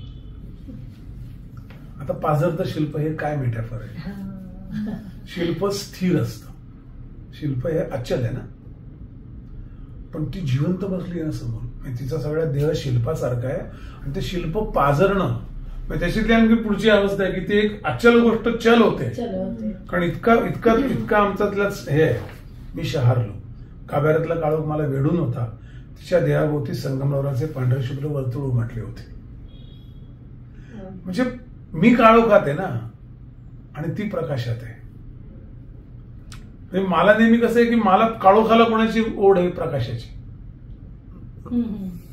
प्रकाशाला काळोखाची ओढ नसते बरं का. माझ्यातलं जर गाभाऱ्यातला काळोख माझ्या मनात असं मिट्ट होऊन बसला असेल तर मला ती संगमरवर की शुभ्र दिसणारच ना समोर. मला वाटलं अरे इकडे जायलाच, इकडे माझी ओढच तिकडे जाते. मी पुन्हा शहारलो. शिवानीने आपल्या पापण्या उचलल्या. मी पुन्हा शहारलो. त्यावेळी नदीच्या पृष्ठभागावरून उडून शिवालयाच्या गाभाऱ्यात दडलेले पक्षी माझ्या बुबुळांवर चोची रोखून येत असं मला वाटलं. मी एकटक बघतोय तिच्याकडे. ते पक्षी चोची रोखून आहे. काय त्याचा संदर्भ पुढे येतो. मी आले आहे. तिचं वाक्य माझ्या कानावर पडताच मी भानावर आले. मी रोजच येते, म्हणजे आज तुमच्यासाठी आले नाही. महेश्वराच्या यात्रेत तुम्ही भेटलात. माझ्याकडे पाहून तुम्ही या शिवालयासारखे प्राचीन आणि झाडीतल्या काळोखासारखे सनातन झालात. आता बघा कशी गंमत आहे. प्रेम सनातन आहे, आसोशी सनातन आहे, राग सनातन नाही, मत्सर सनातन नाही. आयुष्यातला प्रेम, ओढ हे सनातन गोष्टी आहेत. ती स्त्री पुरुषातली, स्त्री स्त्रियातली, पुरुष पुरुषातली याचा काही संबंध नाही. ते सनातन आहे. तर ती म्हणते की तुम्ही माझ्याकडे जे पाहिलं असेल ते या मंदिरातल्या देवालय शिवालयासारखं किंवा प्राचीन झाडीतल्या काळोखासारखं मला तुम्ही सनातन झाल्यासारखे वाटलं. You become part of me. Whether Shivani was a myth, that's what we come to. नदीचे पाणी आणि पक्षाचे प्रतिबिंब म्हणजे माझ्या लावण्याचा चंद्रोदय, तो या शिवालयात तुम्ही पाहतात. बघा त्यांनी तिला वैश्विक केलं परत. म्हणजे समजा हे यात्रेला गेले असतील, मी शेवटी येतो त्याकडे, म्हणजे तुम्हाला त्याचं साध्या गोष्टीचं कसं लिहू शकतं त्याची प्रतिमांचं हे कळेल. तुमच्या संस्कारावर विश्वास होता माझा आहे, म्हणजे आता नाही, पण वेदनेवर मात्र माझा अजून जीव लावू नये. ग्रेस आणि वेदना हे अतूट नाते आहे, एक अद्वैत आहे.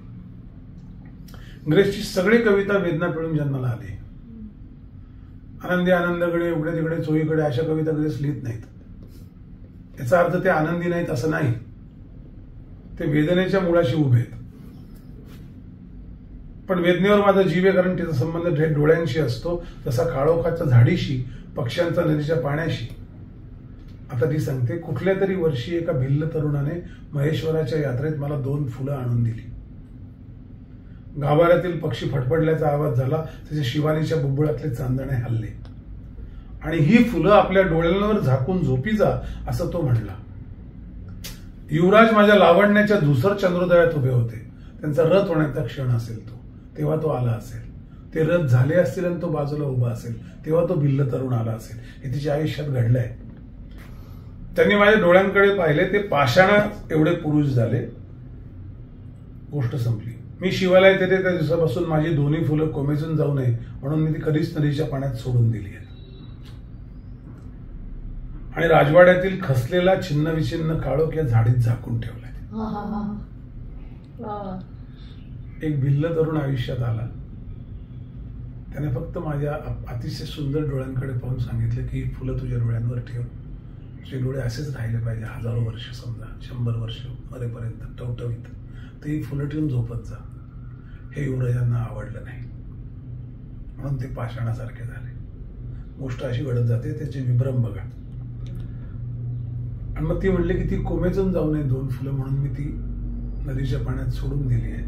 आणि राजवाड्यातला खचलेला छिन्न विछिन्न काळोख, युवराजांना राग आला असेल, त्यांनी काही तिच्याशी वागले असतील, काय केलं असेल ते पुढे कळेल, तुझ्या झाडीत झाकून ठेवलंय. म्हणजे मी जेव्हा त्या नदीच्या पाण्याकडून आणि झाडीतनं येत होतो तेव्हा मी तिच्या आयुष्यातनंच माझा स्पर्श प्रवास चालू होता, असा त्याचा अर्थ आहे. राजवाड्यातून येताना माझ्या बुब्बुळातून गळलेले प्राचीन रक्त मी शिवालयातील पाषाणावर शिंपडले होते. परत एक संदर्भ येतो. हे ती सगळं बोलत गेली. मग म्हणतात मी डोळे उघडून पाहिले तेव्हा शिवाने तिथे नव्हती. मी तडकाफडकी उठलो. मला कळे ना काय आपल्या लक्षात, हे सगळं कसं काय आपल्या लक्षात आलं. तर यात्रेतील पालन बांधलेल्या गाड्या शिवालयासमोर उभा होत्या. ती यात्रा होती. दर्शनासाठी माणसे आज शिरू लागली. तेव्हा एकाने खसलेल्या राजवाड्याकडे बोट दाखवून सुस्कारा टाकला. ते यात्रेकरून पैकी युवराजाने आपल्या राणीचे डोळे फोडून तिचा जीव घेतल्याची कथा तो इतरांना सांगत होता. महेश्वरच्या त्या शिवालयापाशी मी गेलो, त्या मंदिरापाशी मी गेलोय. ती कथा सांगतात लोक तिथे. ते राजवाडा असा खचलेला का हे सगळं सांगतात. त्याची एक मिथक, आपल्या मिथकाचा देश आहे. ही स्टोरी त्यांनी ऐकली पण त्याच्यातनं त्याने काय शब्दचित्र उभं केलं बघा. याला मेटाफरचा बादशाह, याला प्रतिमांचा अरण्य म्हणतात. ही साधी सांगता आली असे ना, त्याने काहीतरी त्यांनी बघितलं, कोण भिल्ला आला, त्यांना वाटलं हे आपल्या आजच्या भाषेत एक्स्ट्रामॅरिटल अफेअर आहे. त्याने डोळे फोडून टाकले तिचे. तिने नदीमध्ये जीव दिला आणि सगळी ती किंकाळी वगैरे झाडीसारखी त्या काळोखात राहिली. असं काहीतरी त्याने स्टोरी सांगितली. राईडने एखादी आपण ऐकली. आपण घरी गेलो. ग्रेस तसं ऐकत नाही. आपण ग्रेस सारखं ऐकायला लागू तेव्हा आपल्याला ग्रेस समजायला म्हणजे एरवी आपला तो प्रश्न आणि उत्तर असा सर्वसामान्य प्रवास असतो, तसं हा उलट प्रवास आहे. म्हणजे आपल्या उत्तरांना पडलेले प्रश्न म्हणजे ग्रेसची कविता आहे. आणि ती तिची उकल आणि ते परत प्रश्न सोडवायचे. म्हणजे ते आपल्याकडे सत्यानंदीवर पूजा असली की जानवी जोड आणायला सांगतात ना. ते 5-6 जानवीला गुंतवून ठेवतात ना, ते निघतच नाही. तो एक माणूस कंटिन्युअस तेच करत असतो. इकडे हा पूजा होऊन जाते याची सगळी. तसं हे ग्रेसचं आहे की तुमचं पुस्तक वाचून संपलं तरी ते गुंता संपत नाही. आणि तो गुंता आणखीन मोठा गुंता करतो. पण तुम्हाला तेवढं पेशन्स पाहिजे. हे खेळता आलं पाहिजे. हे मजा आहे. आणि कारण हा प्रवास फार भारी आहे. काहीतरी छचोर बिचोर वाचण्यापेक्षा हे काय वाईट आहे. तर ग्रेसांच्या कवितेची, त्यांच्या व्यक्तिमत्वाची, त्यांच्या ललितबंधांची सुद्धा, ते ललितबंध सुद्धा एक पोएटिकच असतात, अत्यंत काव्यात्मक असतात. त्यामुळे त्यांचं पद्य आणि गद्य खरं तर फार वेगळं करता येत नाही आपल्याला. तर त्यांची ही अनवट रसयात्रा मला अशी आशा आहे की तुम्हाला सगळ्यांना खूप आवडली असेल. आणि इथून पुढे दुर्बोधता हे लेबल ग्रेसांवरनं दूर करण्याचा आपण आपल्या परीने प्रयत्न करत राहूया. आणि मला असं वाटतं हे एका एपिसोडमध्ये आपल्याला सगळं बोलून होणं शक्य नाहीये. ग्रेस आणि त्यांच्यासारखेच इतर अनेक प्रतिभावंत जे कवी आहेत त्यांच्याही कविता घेऊन आपण दीपकजींना विनंती करू की तुम्ही आम्हाला पुन्हा पुन्हा भेटायला आनंदाने हट्ट करू. तुमचं एवढं तुम्ही काम करतायत त्याला माझे काय 2 क्षण माझे गेले तर काय, तेवढं कॉन्ट्रीब्युशन आहे. आज तुम्ही वेळ काढून इथे आलात. खरंच आम्ही तर समृद्ध झालोच, पण माझी खात्री आहे की ऐकणारे सुद्धा खूप आनंदात असतील आणि खूप समृद्ध एक भावना घेऊन ते पुन्हा एकदा नव्याने कविता वाचायला लागतील अशी आशा करूया. थँक्यू. जरासे खोल बघता